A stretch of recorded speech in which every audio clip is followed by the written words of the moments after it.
video is let's talk about things you should know about your breast. Maaring ilan dito sa pag-uusapan natin, posibleng mga bagay na hindi mo pa alam na capable pala or kayang gawin pala ng iyong dalawang bundok. Interesting facts about them na makakatulong para sa'yo. Number 1, alam nyo ba na ang breast can orgasm? Yes, you heard it right. Kung tama ang iyong pag-stroke, kung tama ang iyong pag-twist dyan sa dalawang bundok na yan ng mga partner nyo, is malaking turn on talaga yan na pwedeng ma-activate yung same region ng brain namin tulad ng genital namin down there. Kung papaano na-stimulate ito, kaya din po ng breast. Napakarami po kasing nerve ending ng nips or utong ng babae. Kaya kung tama ang hagod mo sa dalawang bundok na to, posibleng makatapos ang babae dito. Hindi po lahat, pero marami pong mga babae na dito pa lang ay tapos na ang usapan. Marami pong mga kababaihan na very, very sensitive sa kanila ang kanilang breast, lalo na doon sa kanilang nipple. Number 2, hindi porkit naka-erect ang utong ng babae, meaning may arousal siyang nararamdaman.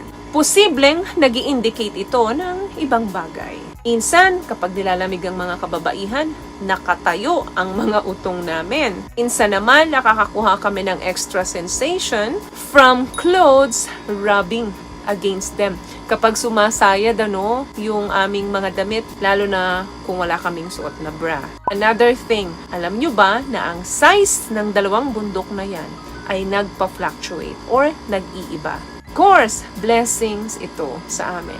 Lalo na kapag may period kami, ayan, medyo nagiging matigas at malaki ang aming mga bubay. Namamagayan at a certain time of our period cycle. At kapag na-arouse to, mas lumalaki ng 25% compare dun sa hindi kami arouse. Kaya nga pansinin nyo, kapag ang mga kababaihan ay talagang nasasarapan doon sa ginagawa nyo down there, makikita mo yung kanyang dalawang bundok nagagalit din. Yung mga ganyang bagay po ay hindi napipeke ng mga kababaihan. Kaya pansinin nyo yung kanyang mga bubay kapag pinibigyan nyo sila ng masarap na foreplay. So, normal po na nagbabago-bago talaga yung size ng mga bubay ng kababaihan. Another thing, 75% po ng mga kababaihan, according sa research, ay hindi contented sa size ng kanilang bubay. Either mas malaki ito sa gusto nila, or mas maliit naman ito doon sa gusto nila. What I love about this product, itong No More Dark Secret ng K-Skin, bukod sa may advanced whitening na siya, na kung saan pwede niyang matulungan na pumuti yung mga singit-singit mo, moisturizing, meron siyang anti-irritation, antibacterial, maintain healthy pH level. Hindi lang pambabae, meron din po tayong pang lalaki. Another thing, napapansin mo ba sa bubay mo na minsan hindi sila magkasing laki? Pansinin mo yung isa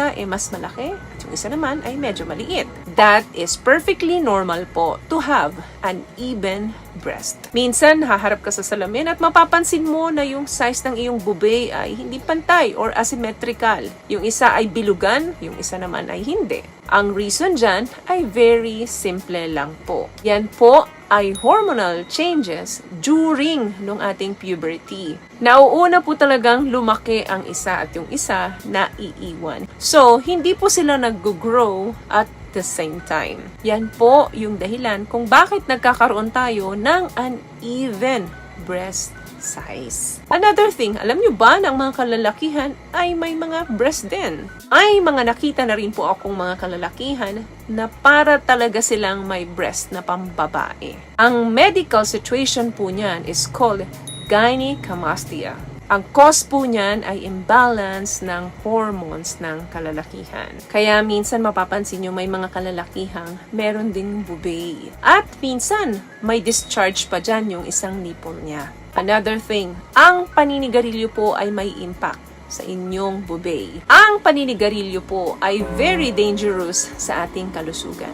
At isa sa maapektuhan niyan ay ang inyong bubay. Ano yung nangyayari sa boobs mo? Posibleng magsag kapag patuloy siya or matagal na siyang naninigarilyo. Nawawala na yung firmness ng bubay kesa doon sa mga non-smoker. Bakit? Kasi po ang chemicals ng cigarettes break down the body elastin. Ano po yung elastin? Yan po ay isa sa most abundant properties ng katawan natin. Yan po yung stretchy protein. Tulad po ng rubber band. Ayan, may resemblance po sila niyan. So sa aming mga babae po, isa yan sa nag-hold kung bakit firm or nakatayo yung breast ng mga babae. Now, ang chemical po ng cigarettes ay isa sa sumisira ng elastin kapag po sila ay matagal ng naninigarilyo. So imagine niyo po yung ginagawa ng elastin sa katawan ng babae, especially dun sa kanyang bubay.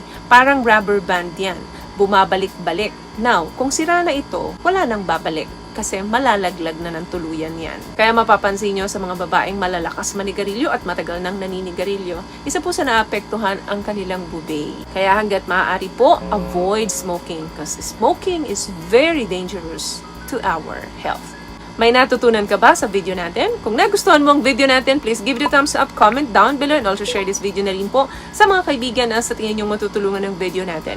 Once again, palagi po kayong mag-iingat at palagi po kayong manalangin. Thank you guys for watching and see you in our next one. Always love yourself and be a blessing. Bye!